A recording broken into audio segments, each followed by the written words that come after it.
मैं अपने कर्तव्य से मुख नहीं मोड़ सकता माता। क्षमा चाहता हूं। आप मुझसे मेरे प्राण भी मांगेंगी तो मैं अभी अपना शीश काटकर आपके चरणों में रख दूंगा, परंतु मैं अपने वचन से विमुक्त नहीं हो सकता माता। मैं वचनबद्ध हूं। मैं युद्ध में पराजित होकर लौटने वाला नहीं। या तो मैं विजयी होकर कंधों पर बैठकर आऊंगा, या वीर गति को प्राप्त करके कंधों पर लेटकर।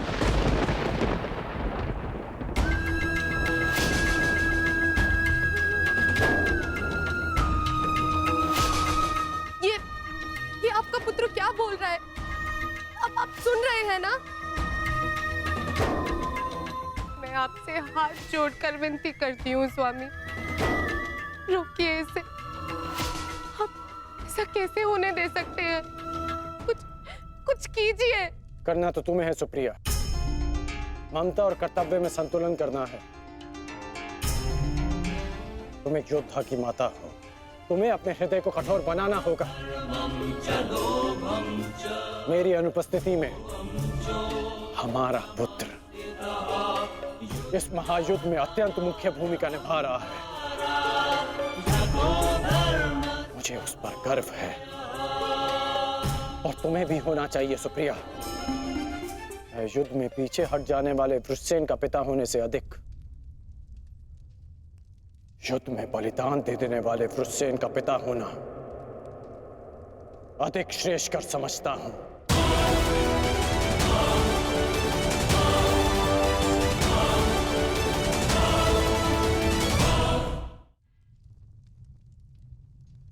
और तुम्हें भी समझना चाहिए सुप्रिया, तुम उसकी माता हो, उसकी शक्ति बनो, उसकी दुर्बलता नहीं।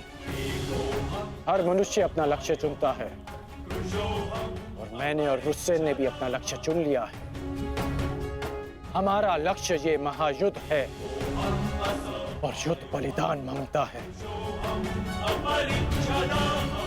और यदि वो बलिदान मेरा या मेरे पुत्र का होगा तो हमसे अधिक भाग्यशाली और कोई नहीं होगा सुप्रिया। परंतु मैं इसकी माता हूं। हर कोई जो इस युद्ध में है उसकी भी माता है। वो भी किसी का भाई, बेटा, पिता या पति है। यदि हर माता तुम्हारी भांति विलाप करने लग जाए तो इस युद्ध में योद्धा रिक्त हो जाएंगे। जब युद्ध क्षेत्र में मृत्यु समक्ष खड़ी होती है तो योद्धा पुकारता है, हे मृत्यु, तैयार यदि तू आने को, प्रसन्न मुख आ, द्वार खुला है, तेरा स्वागत, प्रसन्न मुख आ।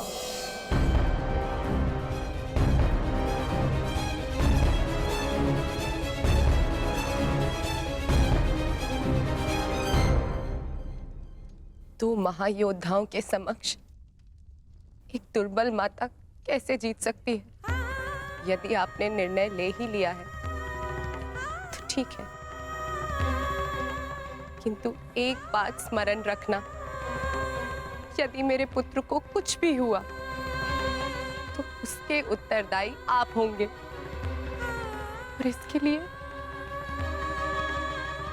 मैं आपको कभी क्षमा नहीं करूंगी।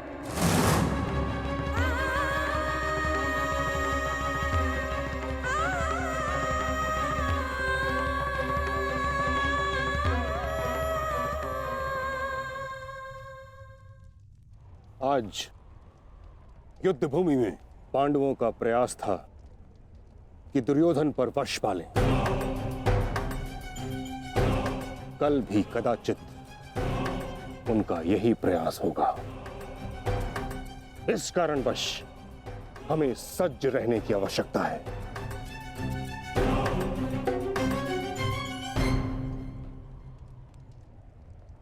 कल हम गरुड़ व्यूह की रचना करेंगे और इस व्यूह का नेतृत्व स्वयं मैं करूंगा। गरुड़ की आंख के स्थान पर मेरा रथ होगा। उसके एक पंख पर गुरुद्रोण आप और दूसरे पंख पर अश्वत्थामा, मध्य में मद्रराज शैल्य और युवराज दुर्योधन अंतिम रेखा पे रहेंगे। कुशल योद्धाओं का दल उनका सुरक्षा चक्र बनकर रहेगा और किसी भी मूल्य पर यह सुरक्षा पंक्ति टूटनी नहीं चाहिए। ये लीजिए, ये नई रणनीति लाए। पितामह, आपकी अब तक कोई भी रणनीति सफल तो हुई नहीं है। ऐसा ना हो कि आपकी ये रणनीति भी असफल रहे। ऐसे मत देखिए, कुछ अनुचित कह रहा हूं, सत्य कह रहा हूं। अब तक आपकी किसी भी रणनीति का कोई भी वास्तविक लाभ हमें नहीं मिला है। आज जो घटित हुआ है और जो घटित हो सकता था, मैं जानता हूं। अरे सेना को छोड़िए, आप तो मेरी सुरक्षा का कर्तव्य, अपने युवराज की सुरक्षा का कर्तव्य भी पूर्ण नहीं कर पाए। हे पितामह, अब मुझे आप पर विश्वास नहीं रहा पितामह। नहीं दुर्योधन, पितामह के अतिरिक्त तुम्हारी रक्षा और कौन कर सकता है? मैं करूंगा, मैं करूंगा, मैं करूंगा, मैं करूंगा।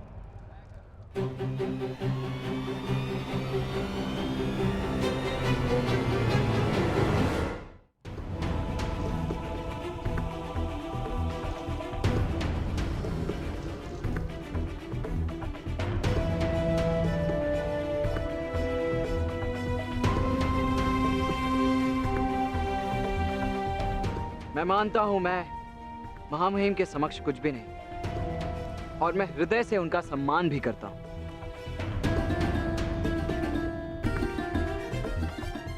किंतु यदि युवराज मुझे अवसर दें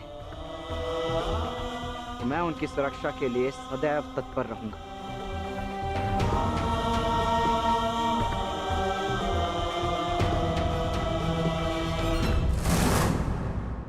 आपका क्या मत है वासुदेव? कल कौरव किस रणनीति के साथ युद्ध क्षेत्र में उतरेंगे?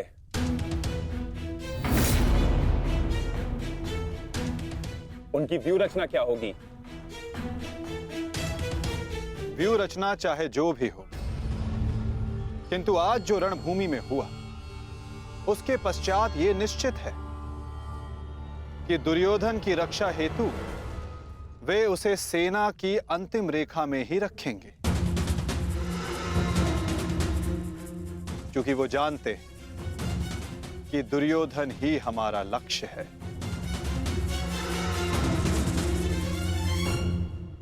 यदि ऐसा है तो फिर हमें कौन से व्यू का उपयोग करना चाहिए माधव? अर्धचंद्र व्यू पार्थ।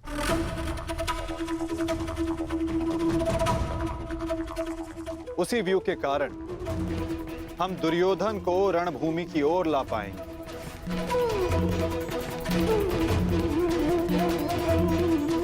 और यदि दुर्योधन व्यू से बाहर नहीं आया तो ये उसकी दुर्बलता समझी जाएगी और मानसिक पराजय भी।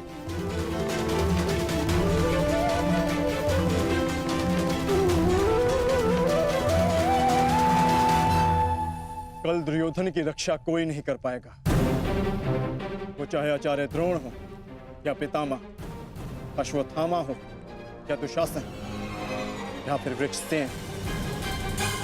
कल जो भी योद्धा मेरे और दुर्योधन के मध्य आएगा तो या तो रणभूमि छोड़ेगा या फिर यह संसार।